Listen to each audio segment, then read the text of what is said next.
80 says here, I have a real memory of being in formation about wearing a Overseas cap. overseas cap. Overseas cover, yes. Yeah. Okay. Yeah, I don't know if I really wanted to say that word, or if it would have been a good thing as a guy saying saying that particular word, which in the 1970s was common term and new to some of us females. Memories are different for all of us. Raising again. Had to look that one up. 80, according to Dave. Interesting. All right. So now that we did talk a little bit about that, we talked about like that kind of particular plot there. We'll probably move on. We'll head over. We'll track down His Highness, and then after that, we'll probably run through some of the more humorous slice of life stories. Is His Highness the one we've been reading with the guy Chris and the young prince? Okay. Ooh, the boy king. Yeah, the boy king. I like that story.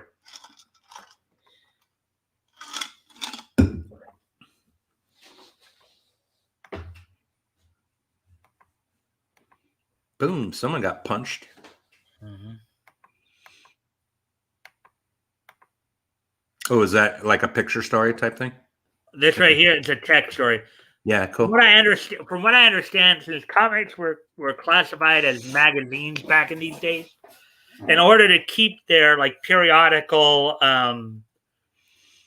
designation, they had to have at least one text story in there. I did not know that. That's interesting. Yeah. So, yeah, and I'm sure RJ could tell you that too. It's like I get back here in the 30s, comic books were called comic magazines. Okay. In order for something to be a magazine, of course, it has to have at least one text story. Okay. Suck.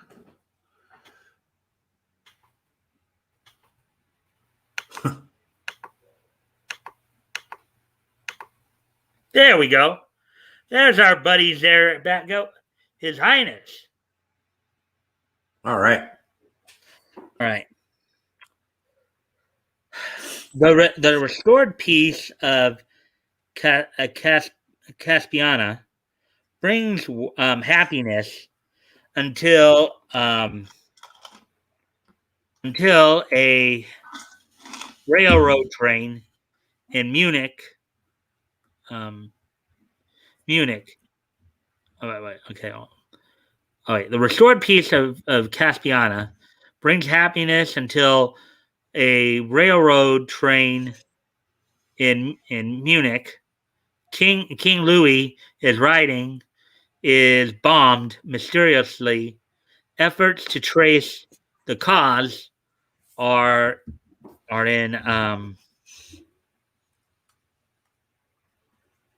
in vain, and Eric decides to investigate personally. Okay, well, I'm gonna.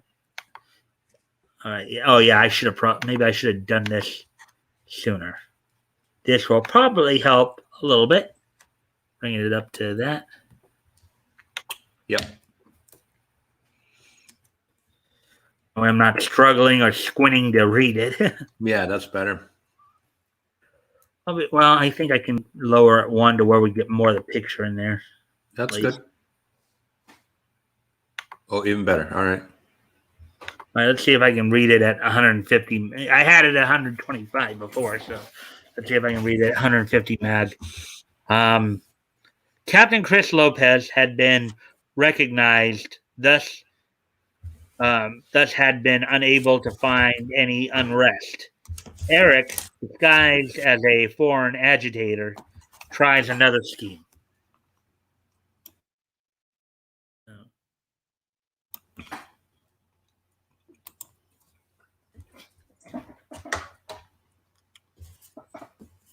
And so you started a revolt and at the first sign of opposition from the government, you grew frightened and you failed.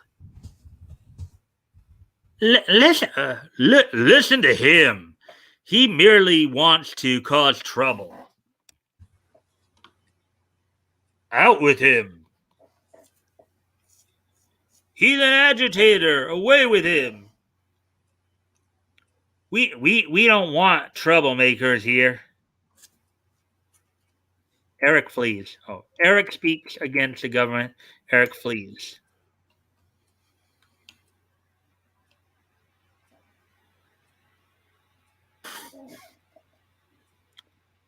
I'll hide here. I'll hide here. There is much satisfaction in knowing that the people are satisfied. Yet the plan begins to show results, however. Shh. I followed you here. I have listened to you. I am your friend. Come with me. You interest me, sir.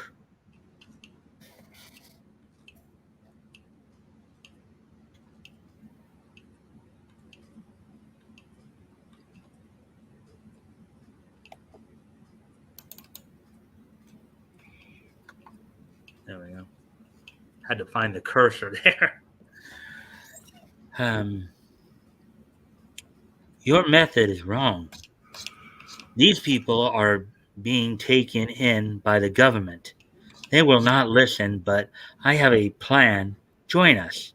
We are all well organized. I'll do it.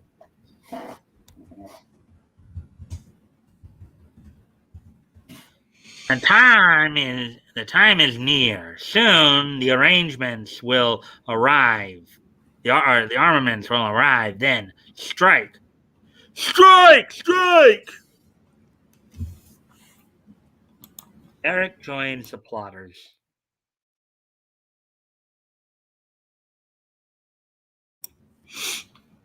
Did you just mute yourself for a sec there, Batgoat? Yeah, I was coughing. Okay. I heard the little mute thing go off.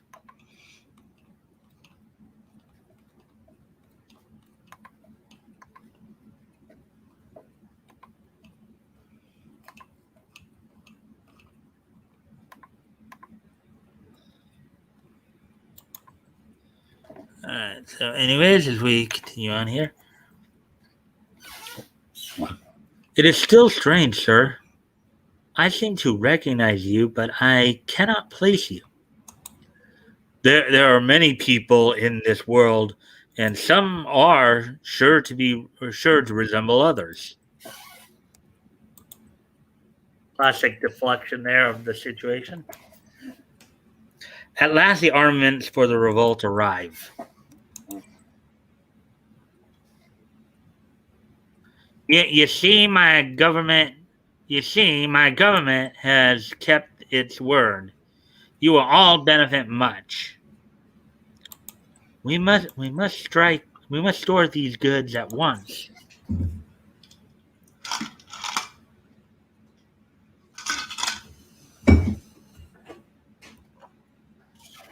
They are stored in an old castle on the outskirts of town. But what if there should be some flaw in our plans?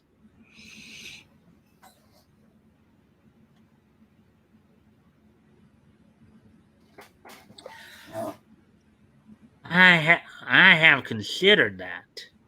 If all is well at 10, the light on the tower of the Commons Hall shall go out once. If delay is needed, shall go out twice. Wonder where he picked up that idea from. Have any idea, Batgoat? Mm-mm. Have you ever heard? Oh, go ahead. Go ahead and say what you were saying. Have you ever heard of the expression "one if by land, two if by sea"? Oh, yes. From the Revolutionary War. Yeah, Paul Revere's Midnight Ride. My bad. Mm-hmm. I honestly, I was looking at something else. I haven't been. I looked something up. All right. I shall go to the castle and prepare to take the message to the Commons Hall. I am a swift runner, sir. Very well. Atomo. Oh wait. Very well. Automotive travel would attract too much attention.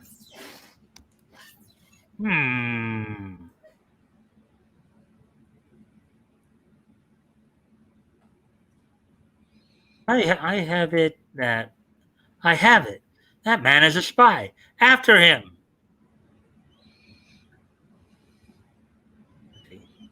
With a match or two, I'll put an end to the uprising. Mob rushes the castle in pursuit of Eric.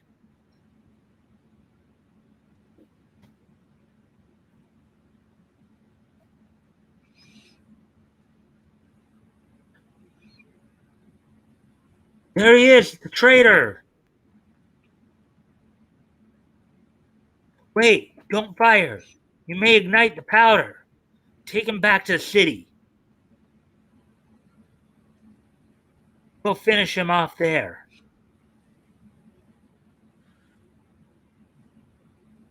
You will not. Yeah. Ow! We see that a lot more today, huh? Mm-hmm. So, not. It's Wayne's World. Party time! Excellent!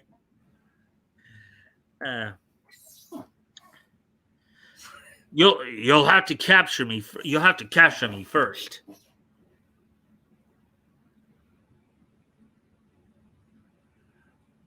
Look out! Let him figure that one out.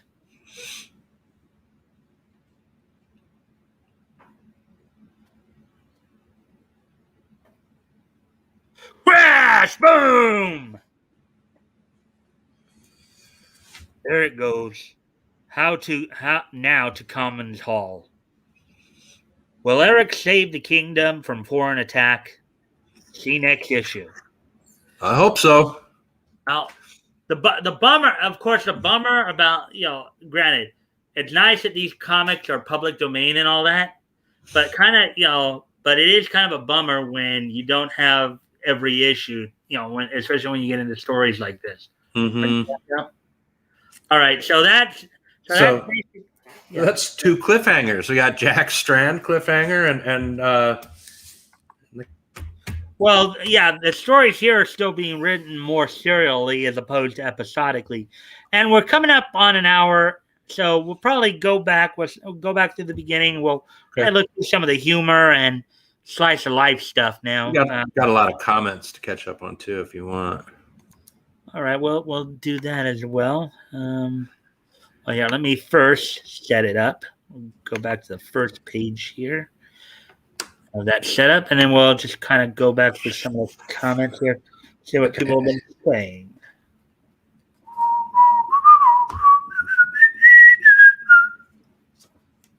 All right. Had to look that one up, 80. Interesting. Okay.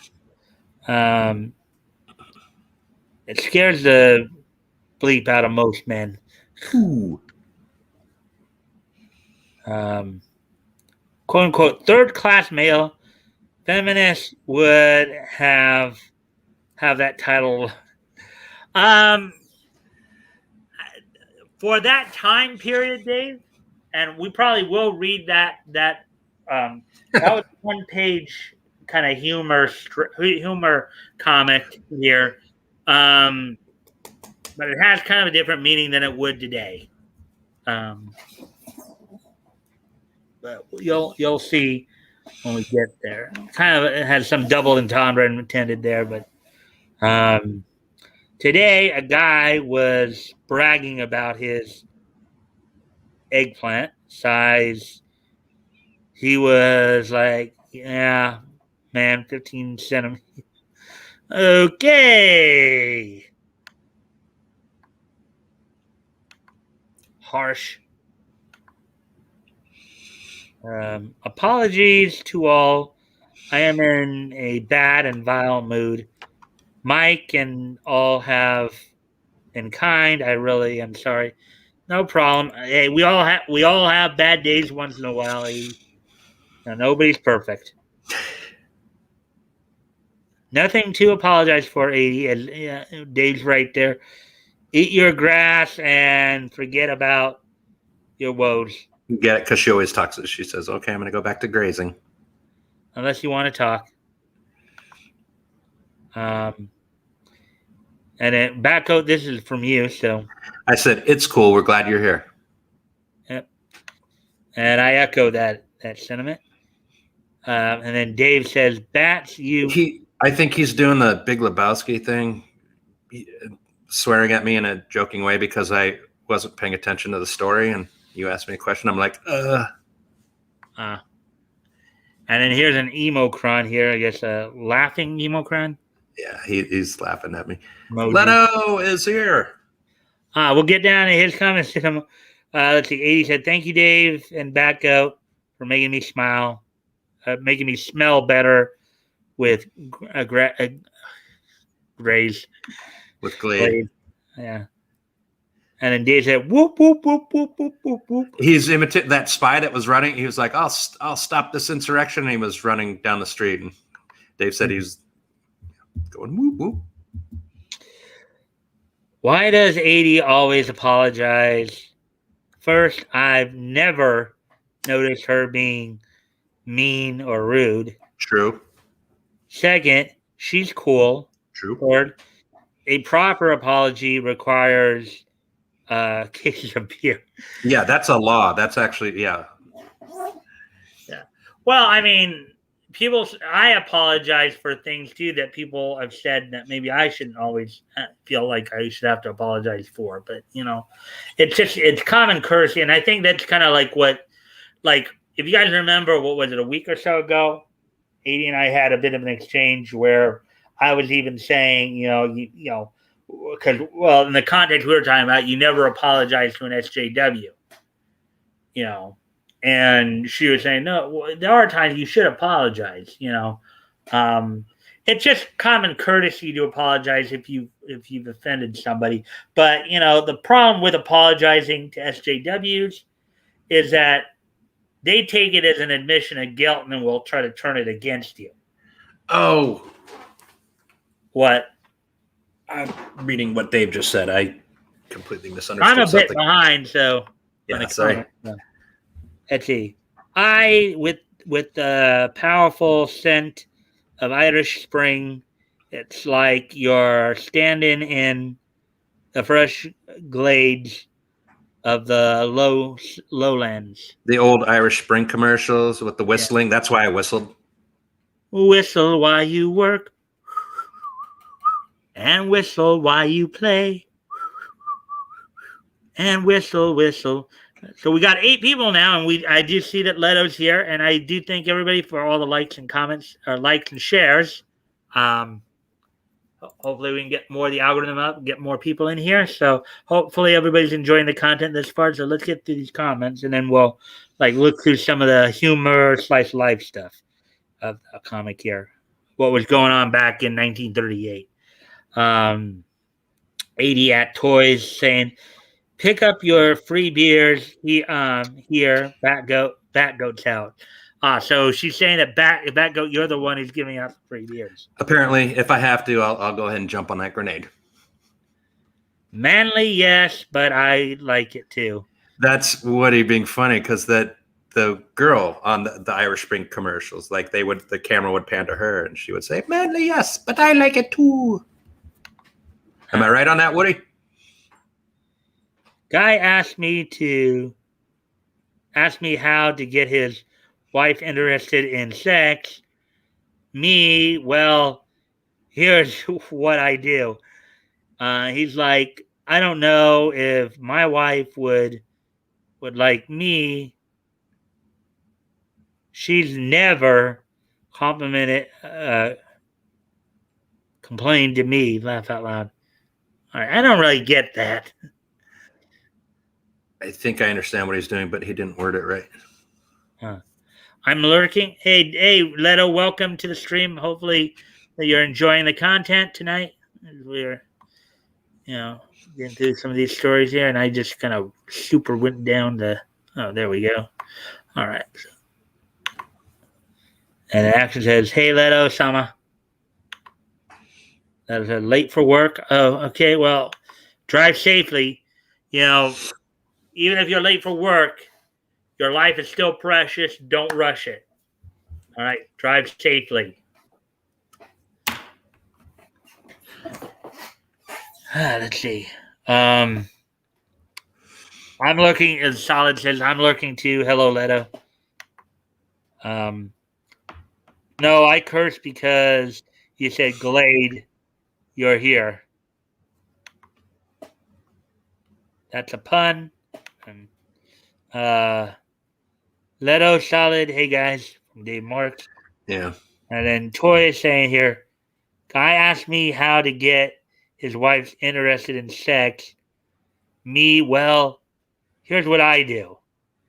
He's like, I don't know if my wife would like that. Me, she's never complained to me. Now it makes sense. Okay. Makes a little more sense, but It makes a lot of sense. It's when people say hi to your wife and my kids. It's a mean guy thing to say to another guy. Oh, okay. He just said it in kind of a more of a weirder roundabout way. Yeah. And Dave, by the way, I honestly did not, that was a typo. I did not mean to type Glade. And so I didn't understand what I had done. And now I do. I'm a little bit slow sometimes. Right. Sorry.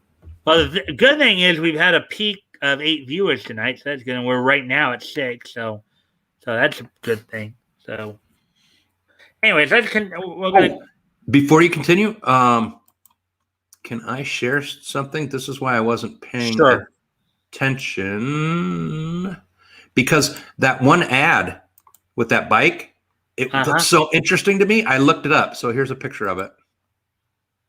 All right. That is the Monarch Silver King bike from 1938. Wow. So that's the picture we saw. And I was trying to get a value of it. This is a museum piece, so there's not even a list of what it's worth. That means a lot of money. Or I mean, I don't even think you could put a price on it if like the only few examples are in museums. Wow. Yeah. Well, I mean, yeah, a museum piece would make it a very pricey bike there, back out. Mm-hmm. All right. It's a neat looking bike too, I thought, so that's why I wanted to share it. Yeah. So let us saying oof, I guess, in regards to, I guess, what Toys is probably saying. Yeah. And then 80 at Leto Enchanted. One of my favorite songs to listen to when driving is Grazing in the Grass by Hugh Mikestand. Okay, I haven't heard that one before, but each his own. All right, so why don't we go through and look? Let's see, we're just past the hour mark, so let's look and see. Let's look at maybe what Centaur presented as maybe some of the funnier or more slice of life type stuff. And I guess we can shrink it back down to 125 until we get to a point where we need to start reading it again. Get more of the pictures on the page there. Grin and laugh. Oh, look at that! Oh, there it is. See that? Look at that first one over there with the guy in the stocks. But that was my Silver Monarch there too.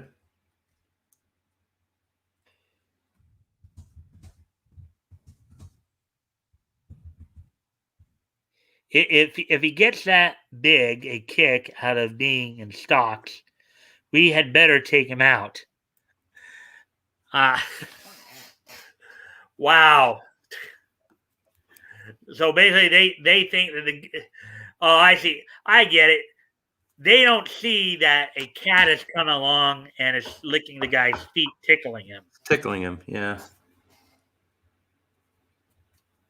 The stocks, as you know, and you look at it, it was obviously during the late 17th century America, it looks like.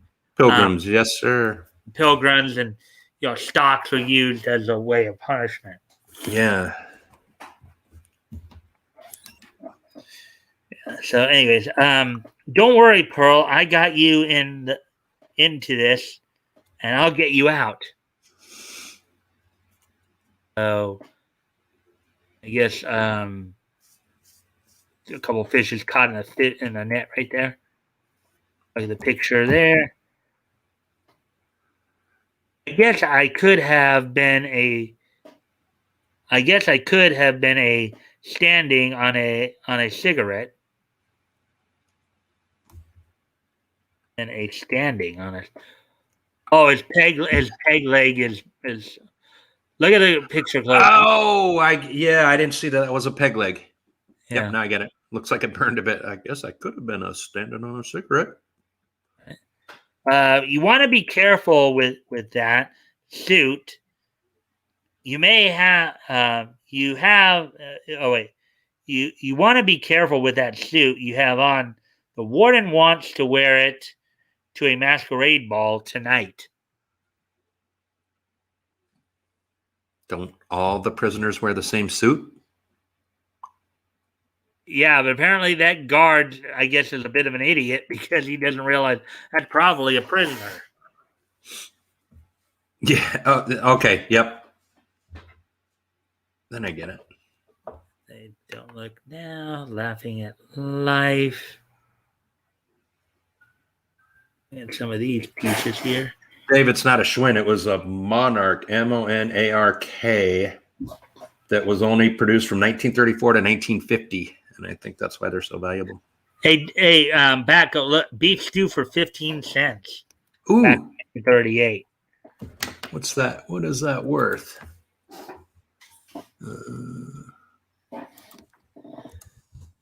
Got any beef stew today?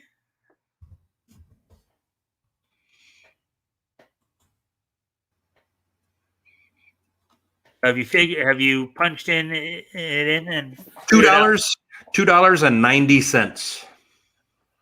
Actually, that is about what a lot of the cans of beef stew are nowadays. I think that's comparable. I think that's fair. Right? Yeah, I think I know. I myself, I like Denny Moore a lot. Oh yeah, Denny Moore's yummy. Yeah, and they're right around I think about $2.50 or so. Mm-hmm. So I used to take those into the field, so I didn't have to eat MREs like the Denny Moore, like chicken dumplings. That's a good gravy thing. It stays fresh. You can compact it into your gear. That and like beef jerky, sardines and crackers and stuff. But yeah, Denny Moore, I would definitely pack for my own food. Remember, John, everything happens for the best. All right, getting so injured that you get wrapped up like that was for the best. I wonder how that came about. Oh, and by the way, like I get it now. There's like 3 different signs: beef stew, beef stew, beef stew. Got any beef stew? So he's kind of a dummy. A trick rifle shot turns umpire. Oh boy. Oh, I get that because like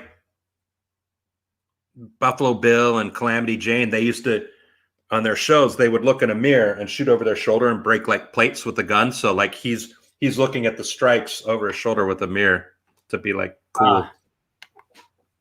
All right, Stardust. Dick Powell. Oh. All right, Dave. Good call. I get it. What?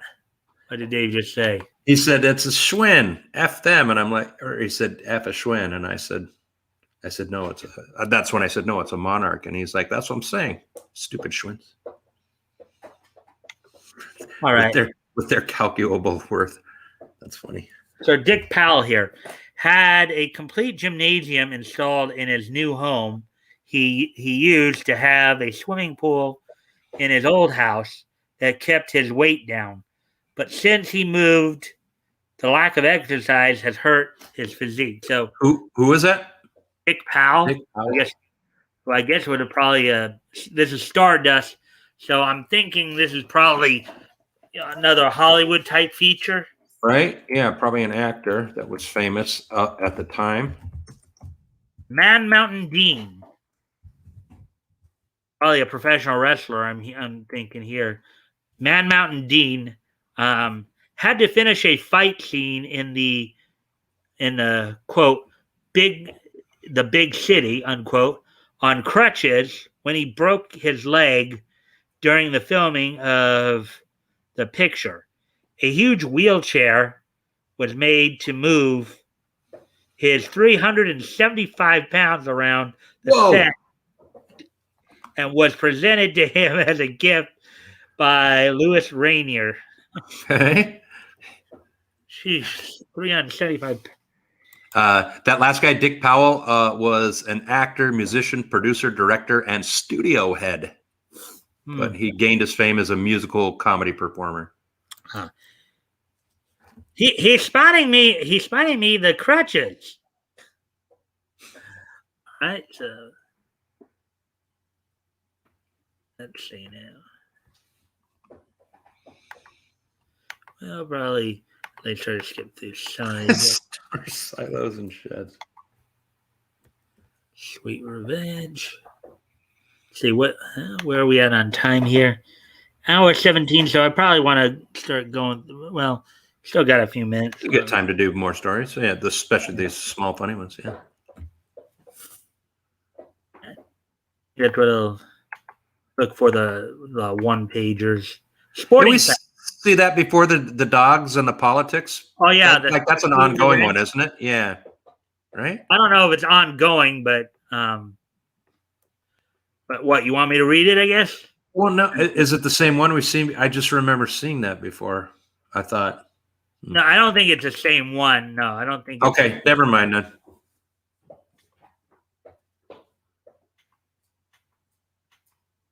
Sporting facts. Mel Ott. So here, let's see what they have to say on this little profile piece here. Mel never played in a minor league in a minor league. He was 16 when John McGraw gave him a chance. After a year and a half on the bench, he was put in the Giants outfield. So, wait a second. He was 16 when John McGraw gave him a chance after a year and a half on the bench. Okay. So are they saying that he actually came to the big league, at 14 and a half or something like that? He was actually on a major league bench at 14 and a half? No, I think they're saying he signed him at 16. Let's see. He was he played for the Giants from 26 to 47. That's a 21-year career. I think they're saying he started when he was 16, but rode the bench for the first. He rode the pine for a year and a half, and then because the way but the way that sounds, the way that they're saying that is that was he 16? In other words, what it sounds like is he's been sitting on. He was 16 when he got his chance, and because let's read that again. You're right. That's how it's worded. He was 16 when John McGraw gave him a chance after a year and a half on the bench. He was put in the Giants outfield. Ott was taking home money for playing baseball as early as 14. You are correct, sir. They called him Master Mel, and he was kind of a short dude. I was trying to look that up too. So you would look that up? Mm-hmm. Wow. But of course they get away with it. That was, I think, even before child labor laws, which came about as part of the New Deal. So first NL player to surpass 500 career home runs. It's kind of a big deal back then. Yeah. Okay, so that was Mel Ott. Now we have Man Mountain Dean again here. 300. They're saying 320. Oh, they're saying his arm is 320. Man Mountain Dean and Strangler Lewis were both born on June 30th, 1891. Damn. Which at this point would have probably made, since this is March of 38, would have made them 46. And they both were sergeants in the Army. So, yeah, 325 pounds. Lewis is the same as me in everything but size. Now, we talked about Man Mountain Dean. There might have been a pro wrestler. I can tell you this for a fact: Strangler Lewis, who they're talking about right there, he was definitely a pro wrestler. Okay, in the 20s and 30s. Actually, before it became the National Wrestling Alliance World Heavyweight Champion, a part of that title came from the National Wrestling Association. Okay. So, Strangler Lewis, I believe, was a 2 or 3 time NWA World Heavyweight Champion, but it was the National Wrestling Association version, not the NWA title that we all know of today, or that like Batgoat and I grew up on and Woody grew up on. That's the National Wrestling Alliance. Okay, the National Wrestling Alliance was comprised of 3 major titles: the National Wrestling Association, the National Boxing Association, and I think the World Wrestling Association, based on LA or something like that, or something to that effect. But Ed Strangler Lewis, and part of the reason how he got the nickname Strangler is he's one of the first. Now, I don't know if he used the version that we know of today, that like we all grew up on, Batgoat and Woody, but they say he's the one who kind of came up with the innovation of using what some people would refer to as a carotid choke, or the sleeper hold. You know what I'm talking about, right? When you basically place a person's arm against their carotid artery and press to cut off the blood flow from the brain. Make them go night-night. Right. I believe. Let me see. I should look that up, because I believe he was actually one of the first ones to use that particular hold. I don't know I don't know if he used the version that we all came to know, what was like this. But I think part of the reason they called him the Strangler, because he let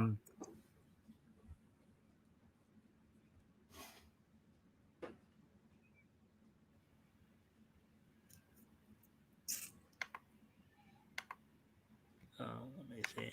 Just pulled something up here. All right. Yeah. He was a 4-time world champion, world heavyweight champion. So I kind of knew. I mean, again, this is before what I call the NWA era. Okay. Yeah. So let me see. All right. So born in, here, I can even try to see if I can share. Let me see.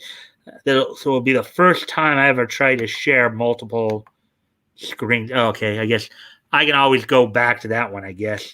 But bring that one back up. But just to kind of show this one, just so you guys kind of know who we're talking about here.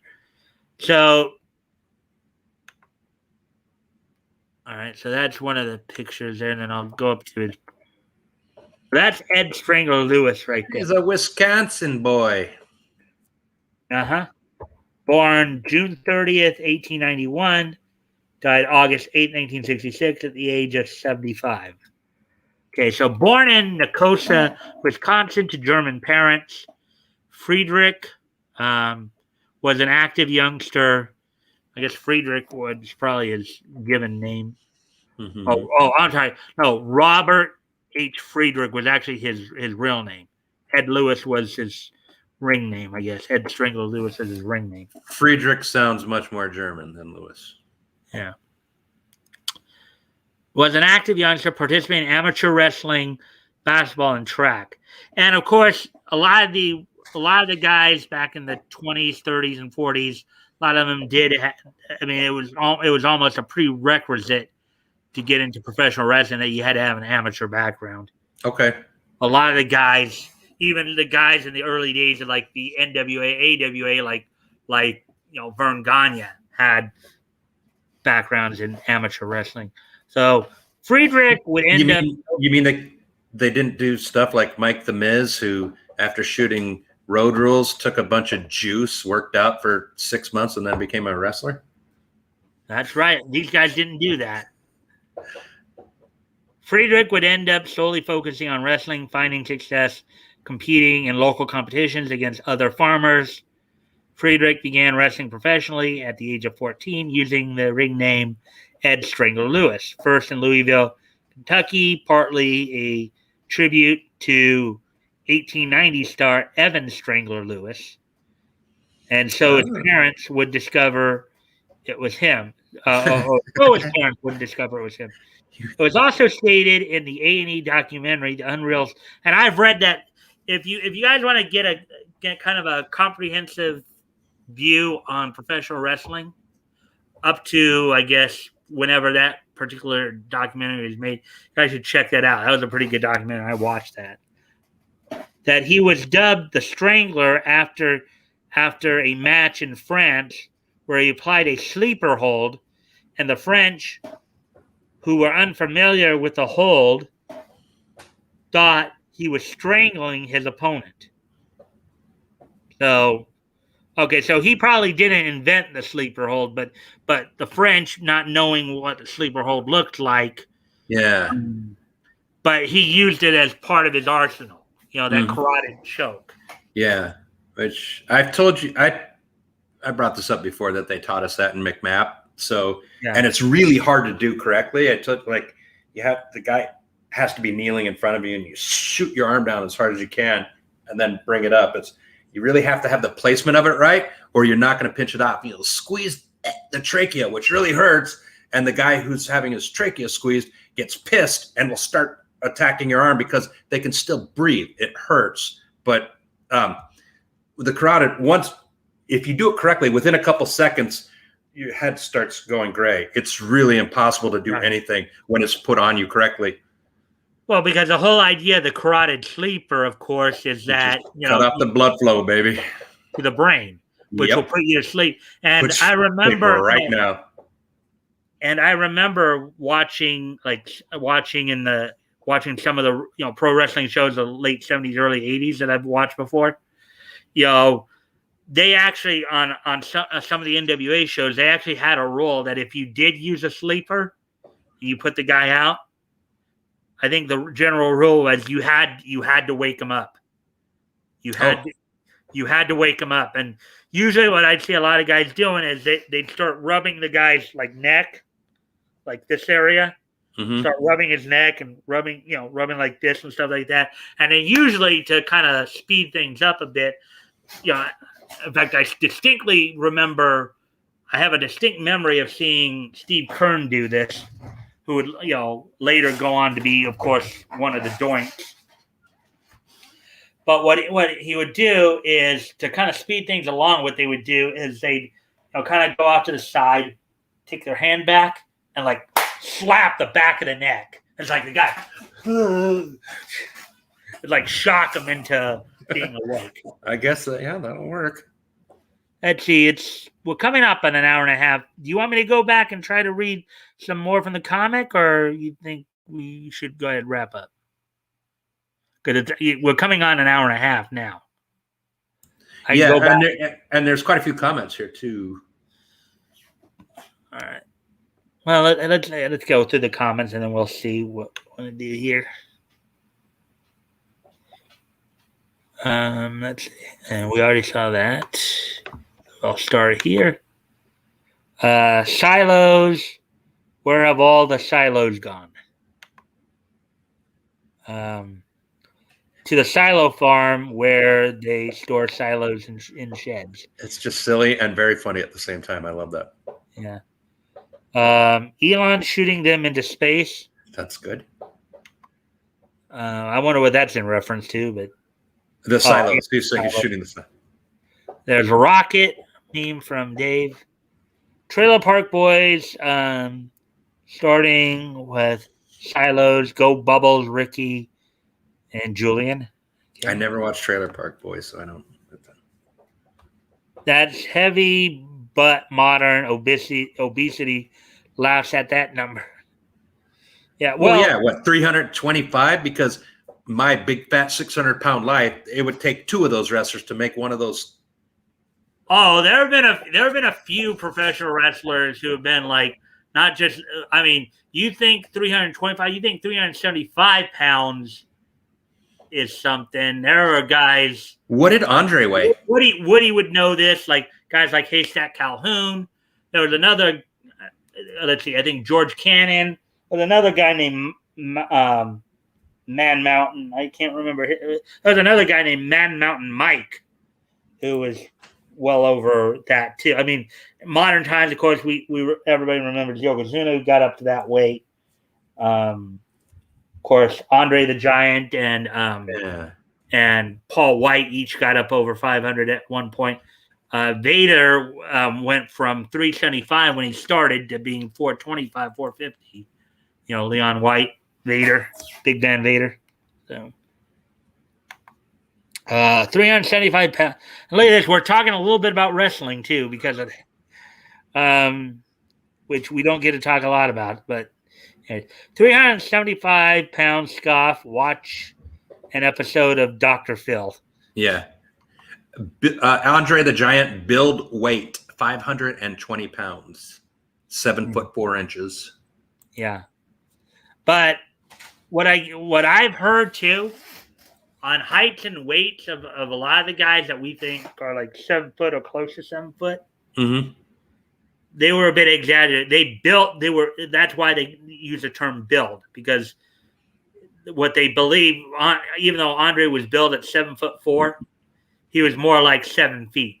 Okay. Some of the other guys who you heard being built at like Kevin Nash, for example. He's been built at times at 7 foot, but he's more like 6'11". So Giant Baba, who was a professional wrestler over in Japan, was called the Vince McMahon of the East because he ran All Japan Pro Wrestling prior to his passing in 1999. He was billed oftentimes at 7'3", but he was only like 6'11". Okay. So that makes sense. The period after the word chance. You guys make me laugh, and I thank you. No problem, matey. Like I said, we're glad you're here. Not glad you're here. We're glad you're here. Yep. That's all whatever that thing is could want. A frog. A frog, okay. Couldn't recognize it. Milot crotch shot. Oh boy. Melot. What you would scroll the picture down, so it cut off Mel from like here. So all we were focusing on the screen was his crotch. Oh, I'm sorry. It was fun. It's funny. I wasn't even thinking that. I was not even thinking that. It's 80's fault. She brought up the first thing about Jack Strand's package. Oh. Crotches were popular to draw in the day, apparently. Well, as I recall, what the picture was him, because Melot was a center fielder, so it was probably a shot of him like going for a ball at the wall and leaping for making a catch. But they did focus on the package nicely. Yeah. They laugh out loud from Leto. Or squeezing their oysters. Oh boy. I did that to one or two men, and they awoke fast. I'd be running fast away from you if you did that to me. Yeah. Ouch. Yeah, I don't think that's a real good feeling to have. No, that's brutal. Quote, he eventually became one of the doinks, unquote, and way to sum up a career. Sad, Yeah. sad way to sum up a career. Sad way to. Yeah. Well, He's joking. okay. He became probably what would become the most well-known doink. He's the guy who became the doink who replaced Matt Bourne. Matt Bourne was the original doink, but was fired from the WWF, for failing drug test. Okay. Hey, Dave's gonna bounce. So peace, Dave. All Hopefully right. we'll see you next week. Thanks for being here. Yeah. Mad Mountain. Yeah, there was Woody, you probably remember, there was a wrestler back in the 70s named Mad Mountain Mike. And then Dave went his last couple.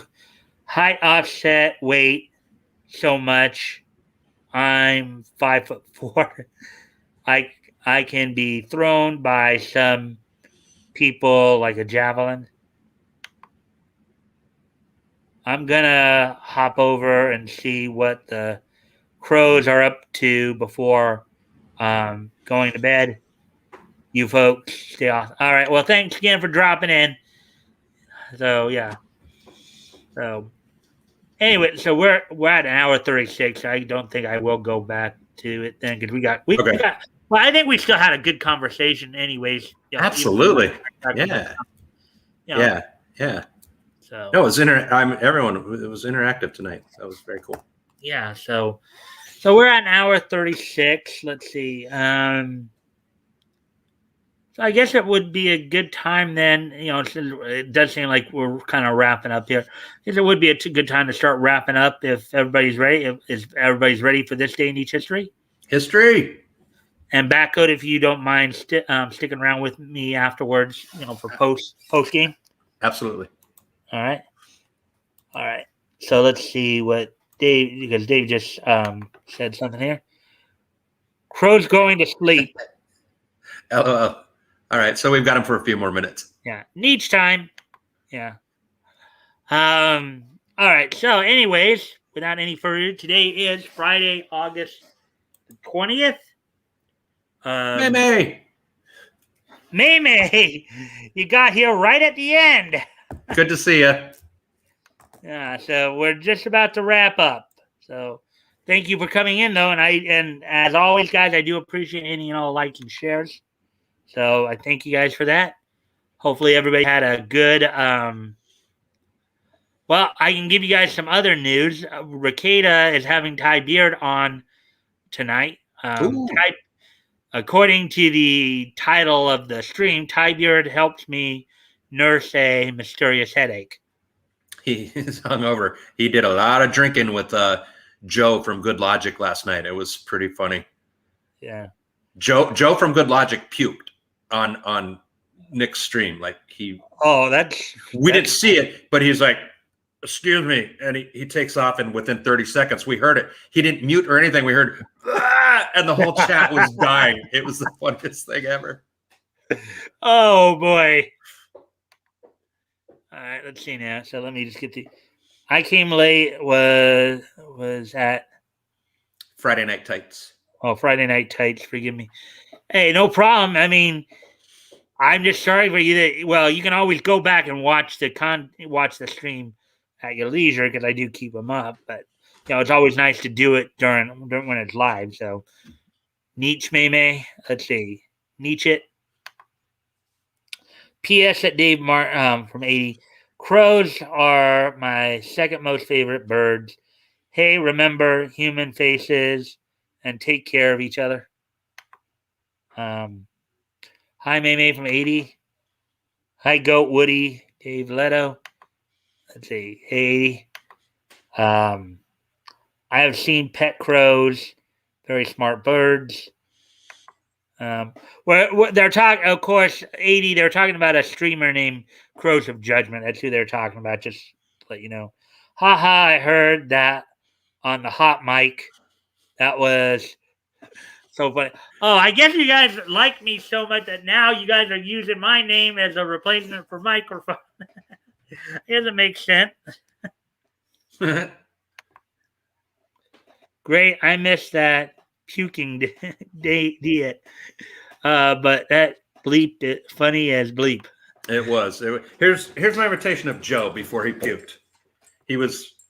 Let's see if I can do this right.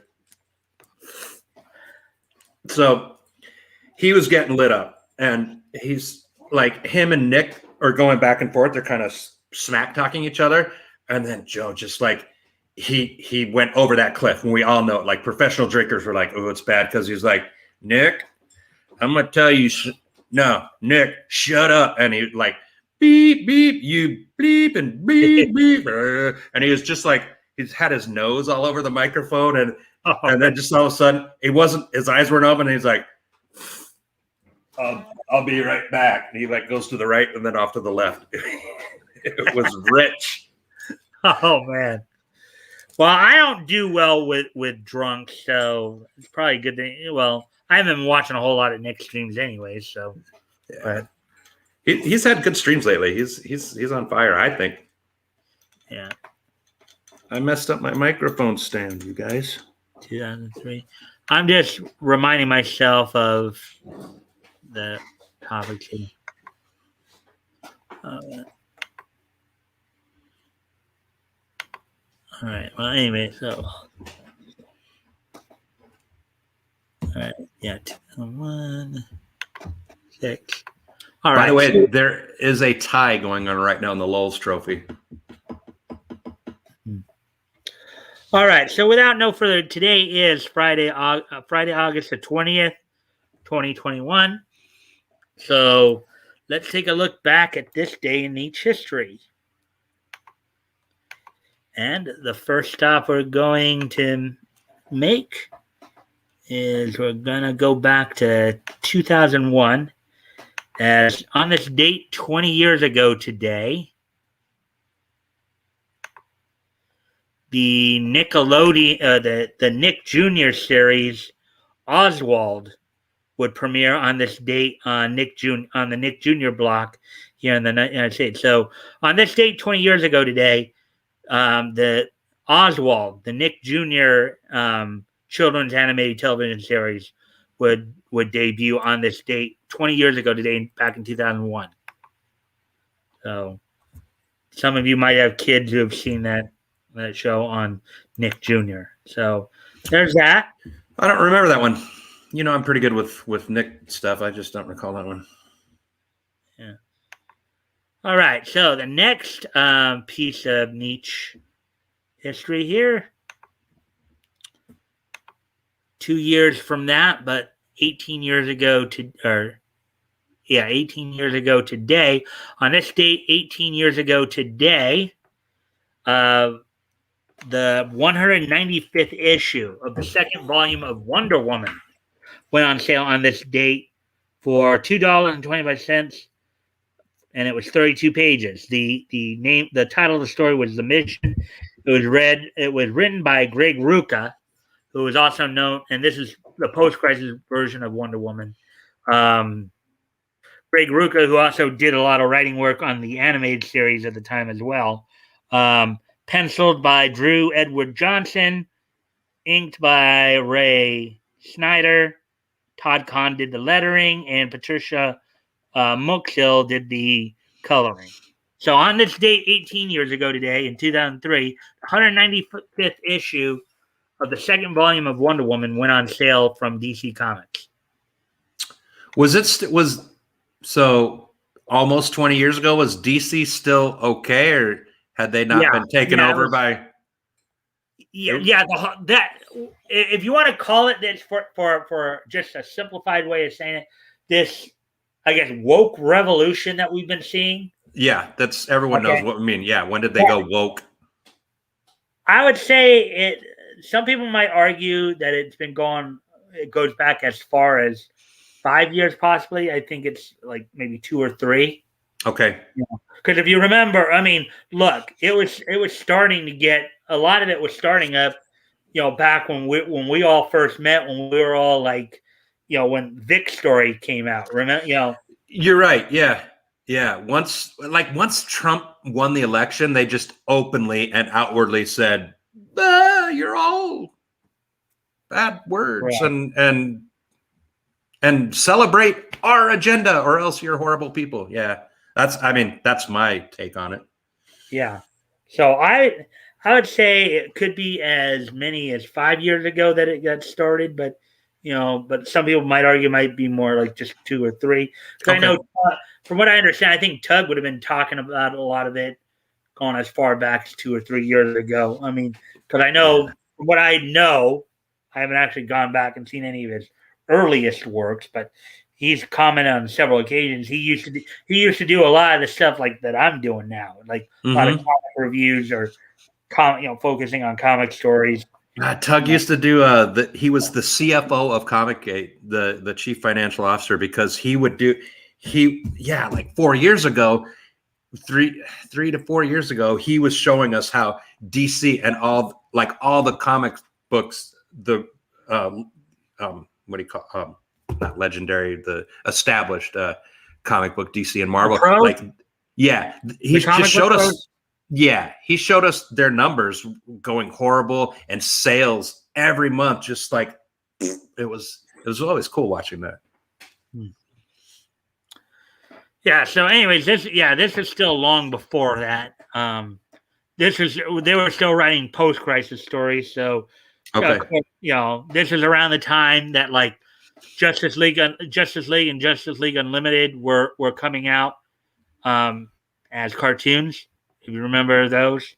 Mm-hmm. I didn't watch them, but yeah, I remember. Yeah. So on this date, 18 years ago, the 195th issue of second volume of Wonder Woman went on sale. This is a book that started this book right here. This Wonder Woman series, which was volume 2, to just give you an idea of why it is so many issues here, started all the way back in 1987. Here, I'll show you the series info here. Okay, so for this Wonder Woman, now I'll even make it a little bit bigger for you guys to see it a little bit clearer there. May's a fan of JLU. Yeah. Oh, I watched it too. It was a pretty good series, and they really adapted the arcs really well. So this is the second volume of the Wonder Woman series. The first volume started all the way back in the 40s, and we will eventually get to that. But this Wonder Woman this volume 2 here ran from 1987 to 2006 and ran for a grand total of 226 issues. So again, we'll eventually get to that. We'll get there. We'll get there, yeah. So basically, on this date back in 2003, the 195th issue of the second volume of Wonder Woman, The Mission, went on sale on this date back in 2003. So, anyways, and on to the last piece of niche history tonight.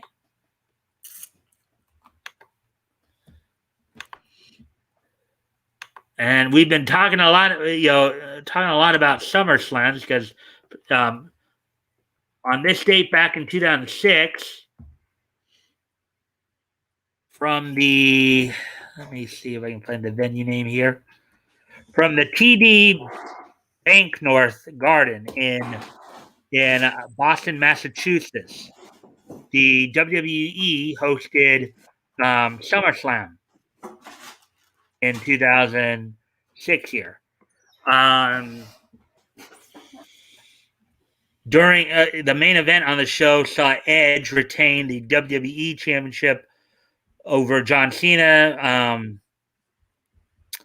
He had Lita in his corner. This is around the time that it became known that Lita was cheating on Matt Hardy and all that drama. And I think this is around the same time as well that they did that very infamous scene on Raw where they were going to basically show everybody them making love in the middle of the ring, just to give you an idea of what was going on. Some of the other matches on the card included the original D-Generation X, Shawn Michaels and Triple H, defeating Shane and Vince McMahon. Batista defeated King Booker T, by disqualification in a World Heavyweight Championship title match, where King Booker ended up retaining because it was a DQ win for Batista. Ric Flair defeated Mick Foley in an I Quit match. Hulk Hogan defeated Randy Orton. And then Big Show retained the ECW Heavyweight Championship over Taz. So on this date in 2006, the WWE, that was also around the time WWE was starting to use ECW more. So Woody, do you remember the Flair versus Foley bout? That's because he typed that, or maybe he's just saying, yeah, that would have been cool to see or something. I'm not sure, but yeah, because we know Woody watched a lot of wrestling when he was younger, or actually attended wrestling. So I'm just wondering if when he wrote Flair versus Foley there, and the thing was that it's a match nobody would have thought would have ever happened, because going back to their time in WCW together, where Foley was Cactus Jack and Flair was the World Heavyweight Champion, so he was the top guy. Foley was a mid-carder who Flair, among other people, basically chastised for, he's just a glorified stunt man. Yeah, Woody, even before he took that humongous bump from the Undertaker at 1998 Hell in a Cell, he was known for throwing his body around. He had a reputation over in Japan. He'd go over to Japan and wrestle a lot of hardcore matches. He wrestled in the original ECW for a lot of hardcore matches. He'd have a few battles with Terry Funk in Japan in fire and barbed wire matches. Ooh. Some pretty brutal matches, to say the least. All right, so let's see what's going on. Oh, go ahead. No, you go ahead and read, and you'll get to what I was going to. Okay, Meme says that Dave marked, I was meaning to do a video on why they should bring back some of the shows. I did hear Cartoon Network is bringing back Batman the Animated Series. I heard something like that too. I don't know if it's Cartoon Network or Netflix or somebody like that. Netflix can ruin anything. Well, I think I read an article yesterday about that. In fact, just saying that's a couple of the best workers in the business. That must have been a great match. Yeah, that's what I was saying. I'm like, did you go see it, or were you saying that would have been a dope match to see? And that's what he's saying. Which one? Yeah, that's what he was saying about the Foley Flair. Was it Flair? Yeah. He was just saying. Amber Heard at 80 Pickle. I'm at a point where I don't trust the modern writers to understand the morality concepts that made old comics great.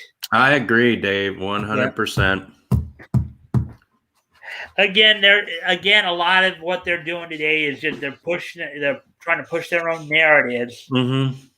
That and it's just not selling. And when they take attitudes that, well, you don't like, to quote Gail Simone, and as Flash has been putting this little video tidbit on some of his videos, well, if you don't like my politics, don't buy my book. You know what that kind of logic reminds me of? Yeah. I mean, I'm sure you've Batgoat. I'm sure you've watched the Flintstones before, right? Yeah. You remember the number of times Fred, they show Fred literally putting his foot in his mouth, his big old giant foot in his mouth. Yeah. Yep. Okay, can you imagine Gail Simone doing that? No. Oh, what a horrid thought. What a horrid vision, right? Yes, I don't want to imagine her doing anything. But yeah, that blew up in her face. Like every single person that did if you don't like my politics, don't buy the comic, don't buy the book. over the last 2 years, right? Hasn't that blown up in several people's faces? Yeah. It's kind of glorious. and Flash has been reporting on that for quite some time, how manga has been kicking the rear end out of Western comics. I've been watching a lot of those videos, and that's been. Oh yeah. I mean, that did blow up, because my guess is they probably never actually thought people would actually take them serious on that. And they did. Boy, did they. Woke is not profitable. They're finding out the hard way. I had to learn it the hard way, because I'm the guy, and the guy has to find out for myself. Have to learn the hard way. I'm on my knees and I'm crying. I mean, I may not have all the words right there, but that's a song from a Christian group, believe it or not. Okay. So I know probably most of you haven't heard that song before. It's from It's a Christian rock song, I believe. Cool. Very cool. I think it's from DC Talk, I believe. But anyways, yeah. So let's see.